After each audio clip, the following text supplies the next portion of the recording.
Student, आज हम आपका जो 8th क्लास है उसमें एसएसटी है उसका जो पहला लेसन है द मॉडर्न पीरियड उसके बारे में पढ़ेंगे। इसके पहले के जो लेक्चर हुए उसके दौरान हमने पढ़ा कि कौन कौन से ऐसे सोर्सेज होते हैं जिनके द्वारा हम यूज़ करके हम मॉडर्न हिस्ट्री के बारे में जान सकते हैं। तो उनके जब हमने पार्ट पढ़े उसके अंदर हमने देखा कि आर्कियोलॉजी के या सर्वे हैं या ओल्ड पेपर हैं या बुक्स हैं, राइटर हैं या फिर ट्रेवलर्स हैं या फिर उस टाइम के जितने भी पुरानी इमारतें जो जब हैं उन सभी को अगर हम उनकी स्टडी करते हैं तो उनसे हम आसानी से नॉलेज मिलती है हमें कि किस तरह का जो सिस्टमेटिक तरीके से या जो मॉडर्न हिस्ट्री है उसके अंदर कौन कौन से कॉन्सेप्ट थे उनको हम आसानी से समझ सकते हैं। और उसमें 3 पार्टों में हमने उसको डिवाइड किया था। एक होते थे पुरातात्विक अवशेष जो होते हैं, जो बिल्डिंगें होती हैं या रिकॉर्ड होते हैं। एक होते हैं साहित्य के, जो भी लोगों के द्वारा किताबें लिखी गई उन चीज़ों को पढ़े। और कुछ थे सर्वे जो अंग्रेज़ों के द्वारा कॉलोनी के इंडिया मतलब कि उपनिवेश या गुलामी के दौरान जब हम उपनिवेश थे उस दौरान जो की गई थी वो चीज़ें थी।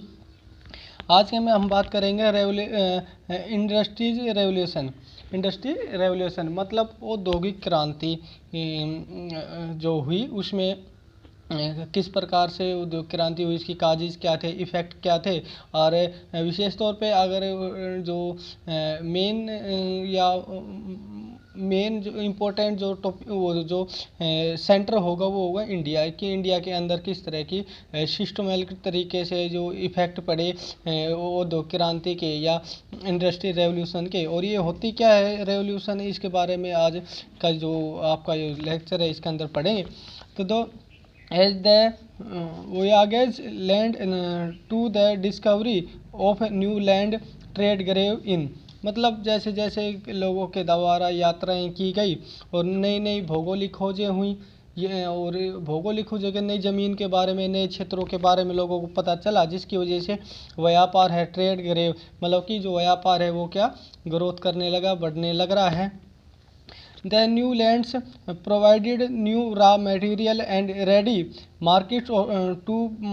buy the products. Till this time, the domestic system of production was prevalent.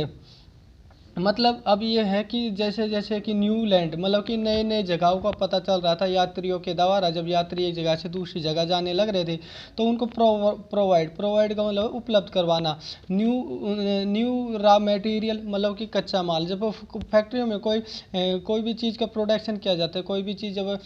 बनाई जाती है तो उसके लिए हमें कच्चे माल की ज़रूरत होती है। जो कच्चा माल जैसे कि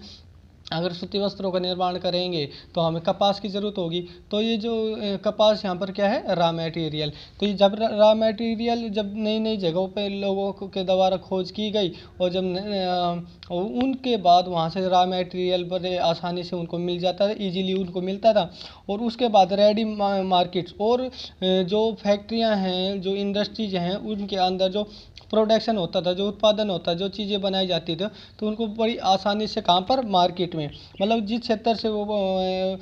रॉ मटेरियल लेने लग रहे हैं उसी क्षेत्र में बड़ी आसानी से वो क्या बेच सकते थे, वहीं पर आसानी से उनको जो प्रोडक्शन जो हुआ जो कंपनियों में फैक्ट्रियों में जो माल तैयार हुआ बड़े आसानी से वहाँ पर बेच सकते थे। लेकिन जब ये बात करते हैं टिल दिस टाइम मतलब एक समय ऐसा था जब लोग घरों में ही घरों में ही क्या तैयार करते थे वो जो फैक्ट्रियों की जगह घरों में ही उत्पादन करते थे, प्रोडक्शन करते थे समय के साथ साथ। और क्राफ्ट्समैन कलेक्टेड मतलब कि जो घरों में जो एक प्रकार से कहते थे करंदा या फिर घर में जो काम करने वाले होते हैं, collected raw material for merchant they worker at home with simple tools and with the help of their own family members. मतलब जब एक समय ऐसा था जब इंडस्ट्री रेवोल्यूशन औद्योगिक क्रांति नहीं हुआ था उससे पहले लोग घरों में ही क्या प्रोडक्शन करते थे, माल को तैयार करते थे, और उनको जो कच्चा माल जो उनको मिलता था उस दौरान वो घर में ही मर्चेंट मतलब कि उनको यात्राओं के समुद्री मार्ग के द्वारा वो सामान मिलता था, और लेकिन वो फैक्ट्रियों की जगह वो घरों में तैयार किया जाता था। और उनके जो सिंपल टूल्स मतलब कि सामान्य ही उनके औजार थे जिनके द्वारा वो उन चीज़ों का प्रोडक्शन या तो तैयार करते थे, और उनके हेल्प करने के लिए कोई वेतनभोगी या फिर कोई कर्मचारी या फिर कोई वर्कर नहीं होते थे, बल्कि जो घर के फैमिली में जो मेंबर होते थे वही उसकी चीज़ में कोऑपरेट करते थे, और उनके द्वारा ही उस चीज़ का प्रोडक्शन का निर्माण किया जाता था। इन increased demand for goods required mass production and the factory system evolved। मतलब जब किसी भी चीज़ की जब मांग बढ़ने लगती है, डिमांड बनने लगती है, जब उसके लोगों खरीदने के लिए बड़े स्तर पर लोग रिक्वायरमेंट देते हैं, तो उसी दौरान एक बड़े स्तर पर क्या प्रोडक्शन एक उत्पादन होने लग रहा है, कहाँ पर, फैक्ट्रियों में। और इसी वजह से एवोल्यूट का मतलब क्या है, फैक्ट्री सिस्टम। जो फैक्ट्रियां हैं जिसके अंदर जब लोगों ने डिमांड बढ़ाई, किसकी जो वस्तुएं जो खरीदना चाहते हैं, जब उनकी डिमांड बढ़ने लगी, तो और जो घरों में लोग बनते थे उनसे उन डिमांड को पूरा ना हो पाना, तो एक ये कारण रहा जिसकी वजह से इंडस्ट्रीज रेवोल्यूशन होने लगा। तो new machines were installed of factories and production was in स्क्रेड।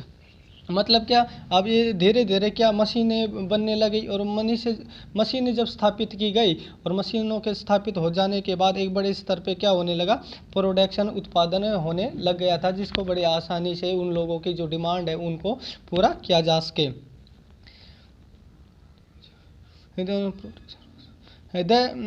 The extensive and widespread use of machine and established of factories in multiples led to industry revolution। और इस तरह के जो यूज होते थे, और जो इस तरह के बड़े स्तर पे ये चीज़ें उत्पादन जो बढ़ने लग रहा है, और ये फैक्ट्रियाँ स्थापित होने लग रही है, और इन्हीं जब बड़े स्तर पे ये मशीनें स्थापित होने लग रही है, तो एक प्रकार से औद्योगिक क्रांति का आगाज़ हो रहा है, इंडस्ट्री रेवोल्यूशन होने लग रही है, वो स्थापित होने लगी। In the first wagon in Britain and the slowly spread to Italy, Portugal, France, Germany, Russia and different part of the world. मतलब क्या, अब धीरे धीरे जो रेवोल्यूशन है, कौन सी, इंडस्ट्रीज रेवोल्यूशन है, सबसे पहले ब्रिटेन में हुई, और ब्रिटेन में होने के साथ साथ उसके आसपास, और विशेष तौर पे कॉन्टिनेंट की अगर बात करते हैं, तो ये यूरोप कॉन्टिनेंट है, इसके अंदर धीरे धीरे एक इंग्लैंड कंट्री के साथ उसके साथ साथ इटली, जर्मनी, फ्रांस जैसे देशों में भी क्या इंडस्ट्री रेवोल्यूशन होने लगा। उसके बाद फिर धीरे धीरे इसका स्लोली और भी जो कॉन्टिनेंट है, या फिर और भी जो कंट्री हैं, अनोदर कंट्री है, उनके अंदर भी ये चीज़ एवोल्यूट होने लग रही है, उत्पन्न होने लग रही है। तो हमने थोड़ा इसके बारे में जो बेसिक चीज़ें कॉन्सेप्ट है, या बेसिक जो स्ट्रक्चर है इंडस्ट्रीज रेवोल्यूशन का, कि कौन सी काजेज हैं, या फिर किस तरह का जो इन्वायरमेंट है, किस तरह का इन्वायरमेंट इनक्रेज किया जा रहा है, जिनकी वजह से